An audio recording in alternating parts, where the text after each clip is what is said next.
जहाज था रशियन, तो उसका तो हम दोबारा भी जैम कर देंगे। ये राफेल जो है इंडिया ले रहा है, इसका हम कैसे करेंगे? और फिर इन्होंने पाकिस्तान एयरफोर्स में एक साइबर कमांड सिस्टम मुतारफ करवाया, फिर इन्होंने स्पेस कमांड सिस्टम मुतारफ करवाया, साइबर एंड स्पेस। अब देखें, बाद में क्या करना चाहता हूं, बड़ी आजिज़ी के साथ हाथ जोड़ के, हमने जो मई 2025 में इंडिया के खिलाफ कामयाबी हासिल की है, सही, ये मेड इन पाकिस्तान कामयाबी है, ये मेड इन चाइना कामयाबी नहीं है। कोई इंटेलिजेंस सिस्टम जो है चाइना का, उसने हमारी मदद की होगी, सही, लेकिन भाई जो पायलट बैठे हुए थे पाकिस्तानी जहाज़ों में, वो कौन थे? पाकिस्तानी थे ना? पाकिस्तानी थे। उन पायलट्स को जो साइबर कमांड सिस्टम और स्पेस कमांड सिस्टम से जो उनको मालूमात मिल रही थी, वो कौन दे रहा? पाकिस्तानी दे रहे थे। एक और बात भी बता दूं जी, कि स्पेस के निज़ाम में आपको मालूमात किससे मिलती हैं? सैटेलाइट से मिलती हैं। वो सैटेलाइट भी पाकिस्तानी है। अच्छा, चाइनीज सैटेलाइट नहीं है। ये तो यकीनन आपको वो सैटेलाइट बनाने में आपको चाइना ने थोड़ी बहुत मदद की होगी, और टेक्नोलॉजी जो है वो आपने सिर्फ चाइना से तो नहीं ली हुई। तो जो हमने जो अपना जो सिस्टम बनाया है,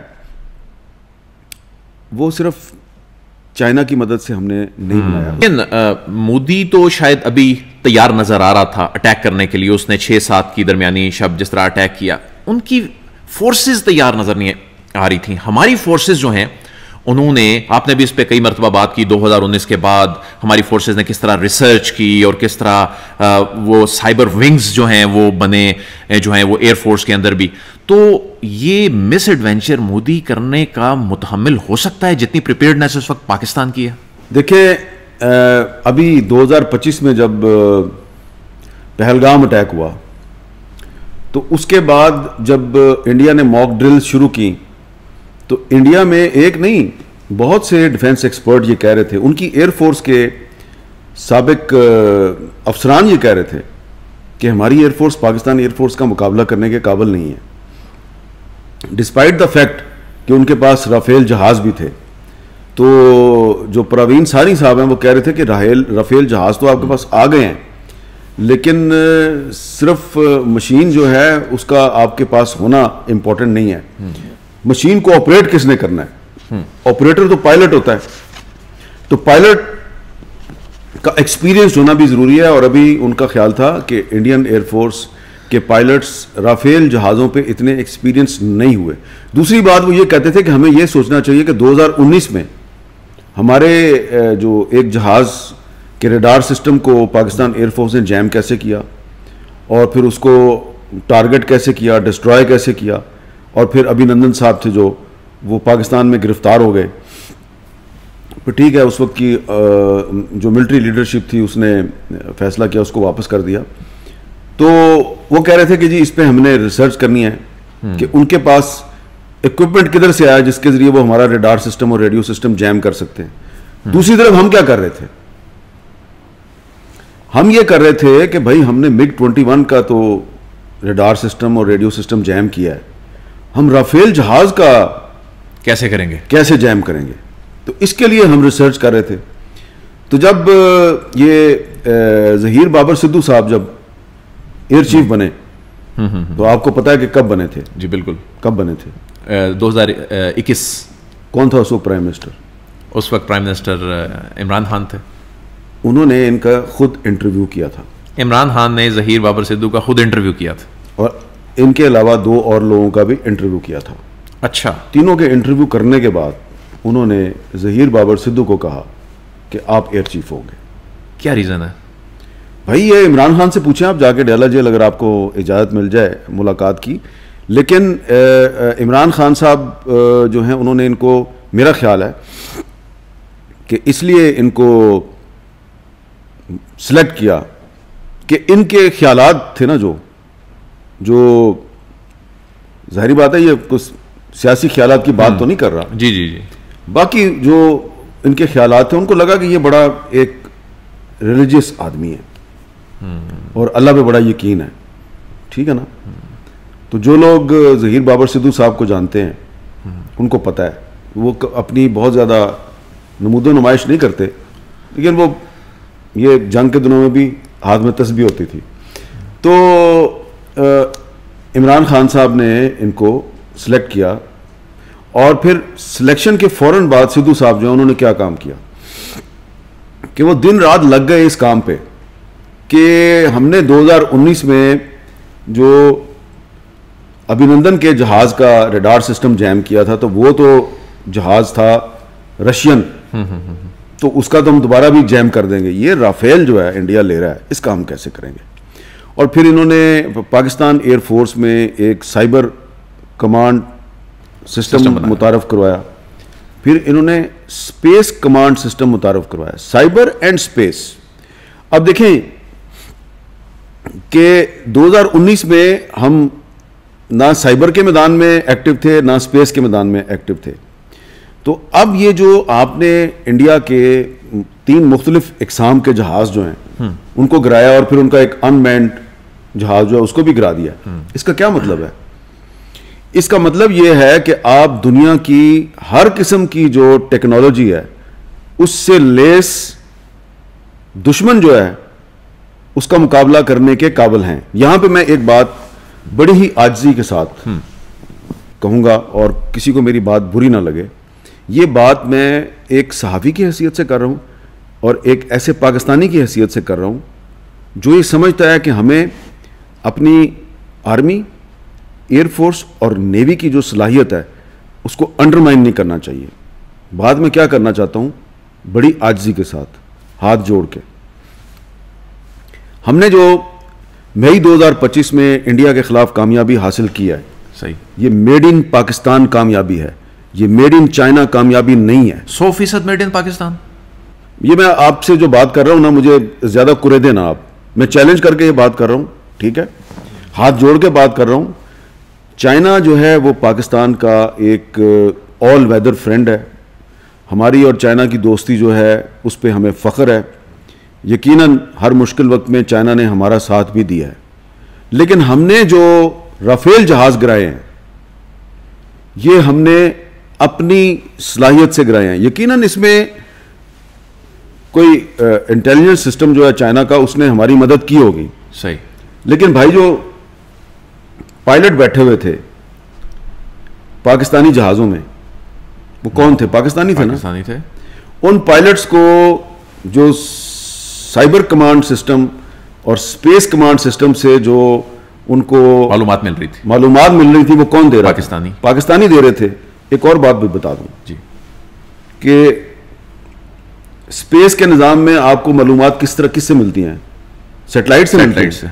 वो सैटेलाइट भी पाकिस्तानी है। अच्छा, चाइनीज सैटेलाइट नहीं है। ये तो यकीनन आपको वो सैटेलाइट बनाने में आपको चाइना ने थोड़ी बहुत मदद की होगी, और टेक्नोलॉजी जो है वो आपने सिर्फ चाइना से तो नहीं ली हुई।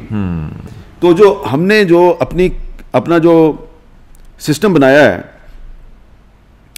वो सिर्फ चाइना की मदद से हमने नहीं बनाया, उसमें हमने और भी जो ममालिक हैं उनकी टेक्नोलॉजी से मदद ली है। और इसमें जो सबसे अहम चीज़ है कि पाकिस्तान एयरफोर्स और पाकिस्तान आर्मी की कोऑर्डिनेशन थी। ये बहुत बड़ी बात है।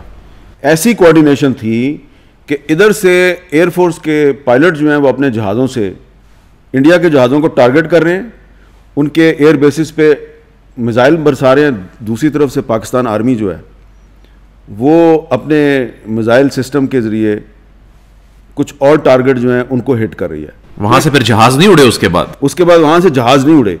तो ये एयर चीफ ज़हीर बाबर सिद्धू और हमारे जो आर्मी चीफ थे जो अब फील्ड मार्शल हैं आसिम मुनीर साहब, उनकी और नेवल चीफ, ये उनकी कोऑर्डिनेशन थी। और ज़ाहिरी बात है ये सारा मामला जो है इसमें जो हुकूमत वक्त है आप उसको तो अगर क्रेडिट ना दें तो फिर ये तो बददियानती है कि ये सारी एक कोऑर्डिनेशन से हम काम कर रहे थे। और ये जो मैंने बात की है ना कि ये मेड इन चाइना विक्ट्री है पाकिस्तान की, कुछ लोग कह रहे हैं कि ये मेड इन चाइना विक्ट्री है, इंडिया कह रहा है ये मेड इन चाइना विक्ट्री है, कुछ वेस्टर्न मीडिया के अखबारात और टीवी चैनल कह रहे हैं ये मेड इन चाइना विक्ट्री है। मैं कह रहा हूँ नहीं, मेड इन चाइना नहीं है, ये मेड इन पाकिस्तान विक्ट्री है। अभी ना मैं इस पोजीशन में हूँ, ना ही हमारे अरबाब इख्तियार इस पोजीशन में है कि इस मामले पे ज्यादा बात की डिटेल सामने रखें, क्योंकि अभी हमें खदशा है कि दुश्मन जो है वो तैयारी पकड़ रहा है, दोबारा भी हमला कर सकता है। तो अभी हम ठीक है, दुश्मन अगर समझता है कि मेड इन चाइना विक्ट्री है पाकिस्तान की, तो उस गलतफहमी में रहे। अगली दफा जब वो हमला करेगा तो कुछ नए सरप्राइज मिलेंगे, उसको मेड इन पाकिस्तान चीजें नजर आएंगी और पूरी दुनिया को नजर आएंगी। सर ये बताइए कि आपने तस्बीह का जिक्र किया, रिलीजियस आपने एक नुक्ता नज़र का जिक्र किया। आर्मी चीफ जो हैं उन्होंने भी जाहिर है मुशावरत से इसको ऑपरेशन बुनियानुल मरसूस का इसको नाम दिया और उन्होंने वो आयत पढ़ी और उसके बाद ये अनाउंसमेंट हुई। तो ये एक क़यादत का इस्लामी नुक्ता नज़र से इस हद तक रिलीजियस हो के इस सारे मामले को लीड करना, इसने कितना बड़ा इम्पैक्ट क्रिएट किया है? इसका बहुत बड़ा इम्पैक्ट है, इसलिए कि मैं ये समझता हूँ कि आसिम मुनीर साहब जो हैं उन पर बहुत से लोग बहुत सी तनकीद करते हैं, तो मैं उस बहस में नहीं जाता हूँ। मैंने आपको इसलिए बताया कि ज़हीर बाबर सिद्धू साहब जो हैं उनको 2021 में इमरान खान साहब ने खुद इंटरव्यू करके सिलेक्ट किया था, ठीक है ना? सही। तो इंसान है, बंदा बशर है, उससे गलती भी हो जाती है। तो उन्होंने उनको जून 2019 में आसिम मुनीर साहब को DGISI के ओहदे से हटाया था, ये उनकी गलती थी। लेकिन फिर उन्होंने ज़हीर बाबर सिद्धू साहब जो हैं उनको 2021 में एयर चीफ बनाया। अब उनको क्या पता था कि 2025 में आसिम मुनीर का और ज़हीर बाबर सिद्धू का एक कम्बिनेशन बनेगा, और ये कम्बिनेशन जो है वो पूरी दुनिया में पाकिस्तान की जो फतह है उसका बायस बनेगा, पाकिस्तान की इज़्ज़त में इजाफा होगा, पाकिस्तानी अवाम जो हैं उनको खुशियाँ नसीब होंगी। तो इसमें ये देखें कि जो बुनियानुल मरसूस जो नाम रखा गया उसके पीछे भी एक फ़िलासफ़ी है, एक कुरान से नाम लिया गया। और जो ज़हीर बाबर सिद्धू साहब हैं वो बिल्कुल बुनियानुल मरसूस के ऐन मुताबिक फ़ज़ा में उन्होंने एक सीसा पलाई हुई दीवार खड़ी की। आप देखें ना, इंडिया जो है उसके मिज़ाइल, पाकिस्तान में कुछ मिज़ाइल आए, उनके ड्रोन भी आए, लेकिन जो इंडियन हेजेमनी थी पूरे साउथ एशिया में वो तो टूट गई ना। और इसी तरह ज़मीन पर हमने एक सीसा पलाई हुई दीवार का किरदार अदा किया, हमारे अवाम ने सीसा पलाई हुई दीवार का किरदार, मीडिया ने भी किया। मीडिया का ये काम था, ठीक है ना? मैं ये नहीं कहूँगा कि जी मीडिया जो है वो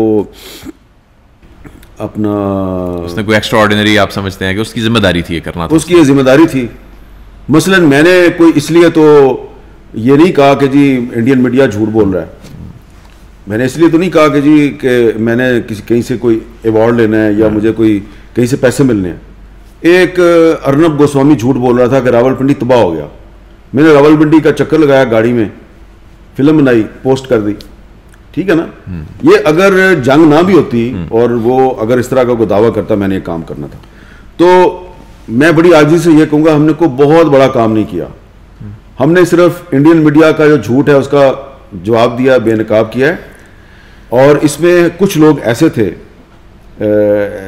जिनके बड़े मुफादात में बसता थे कि वो उनको यूट्यूब पे इंडिया में बैन कर दिया गया, उनके जो एक्स अकाउंट्स हैं वो बैन कर दिए गए वहाँ पे। कुछ ऐसे भी थे जो इंडियन अखबारात में लिखते थे, उनको उधर से पैसे भी मिलते थे, मुझे भी मिलते थे, ठीक है ना? तो लेकिन मुझे आपको मैं एक दिलचस्प बात बताता हूँ कि जिस अखबार के लिए मैं लिखता था और बड़े सालों से लिख रहा हूँ, और उस अखबार में मेरे पर कोई पाबंदी नहीं थी, मैं जो लिखता था वो छापते थे, ये उनकी मेहरबानी थी। तो 9 मई की रात को मुझे एडिटर का फ़ोन आया उस अखबार के। अच्छा, आर यू ओके? मैंने कहा खैरियत है। उन्होंने कहा जी ब्रेकिंग न्यूज़ चल रही है इंडिया में तमाम चैनल्स पे, Islamabad taken over by the Indian army. तो हमने कहा ज़रा आपका पता कर लें। तो मैंने कहा नहीं, इस्लामाबाद में तो ऐसी कोई बात नहीं। उन्होंने कहा जी शहबाज शरीफ साहब गिरफ्तार नहीं हो गए। अच्छा, ये भी गलत है। उन्होंने कहा आसिम मुनीर साहब पाकिस्तान से फरार नहीं हो गए। मैंने कहा ये भी बात गलत है। अब उन्होंने ऊपर नीचे इतनी ज़्यादा बातें सुनाई मुझे कि एक लम्हे के लिए मैं जर्नलिस्ट हूँ ना, मैंने कहा 1 मिनट, व्हाट्सएप कॉल थी, होल्ड करें। मैंने लैंडलाइन नंबर से ना अपने चैनल के असाइनमेंट डेस्क पे कॉल की। सही। तो रात का 1:30-2 बजे मैंने कहा यार ऐसे कुछ है तो नहीं? तुम डी चौक में हो, तुम्हारा तो पीछे ज़रा देखो, प्राइम मिनिस्टर हाउस में सब एवरीथिंग इज़ ओके। मैंने कहा सब ठीक है। मैंने कहा कोई पीछे को कोई आवाज़ें, कोई अनयूजुअल मूवमेंट? वो कहा सर आप इंडियन टीवी चैनल तो नहीं देख रहे? मैंने कहा क्यों पूछ रहे हो? उसने कहा मुझे बहुत से लोग कॉलिंग करके यही पूछ रहे हैं, सब झूठ है, सब झूठ है। तो अब ये वो इसमें एक सबक है हमारे लिए। मैं क्यों कह रहा हूं कि हमने कोई बड़ा काम नहीं किया। हम तो वो झूठ बोल रहे थे, हम कह रहे थे नहीं तुम झूठ बोल रहे हो, और हम जो रिपोर्ट कर रहे थे हम बहुत सोच समझ कर रिपोर्ट कर रहे थे, हम झूठ को रिपोर्ट ही नहीं कर रहे थे। ठीक है ना? सबक क्या है इसमें? सबक यह है कि इंडियन मीडिया अपनी हुकूमत और अपनी इस्टेब्लिशमेंट के हाथ में टूल बन गया। वॉशिंगटन पोस्ट की जो स्टोरी आई है वो आप पढ़ें जी। वॉशिंगटन पोस्ट की स्टोरी ये कह रही है कि इंडिया की एयरफोर्स और नेवी और ministry of defence Indian media को झूठ फीड कर रहे थे, और वही ब्रेकिंग न्यूज बन रही थी जो झूठ उधर से आ रहा था। तो इंडियन मीडिया जो है वो पूरी दुनिया में मोदी और अपने मुल्क की बदनामी का बायस बना, क्योंकि उनकी स्टेट जो है वो उनके साथ झूठ बोल रही थी। हमारी स्टेट की मेहरबानी है कि वो हमारे साथ झूठ नहीं बोल रही थी, लेकिन अगेन बुरी लगेगी बात लोगों को।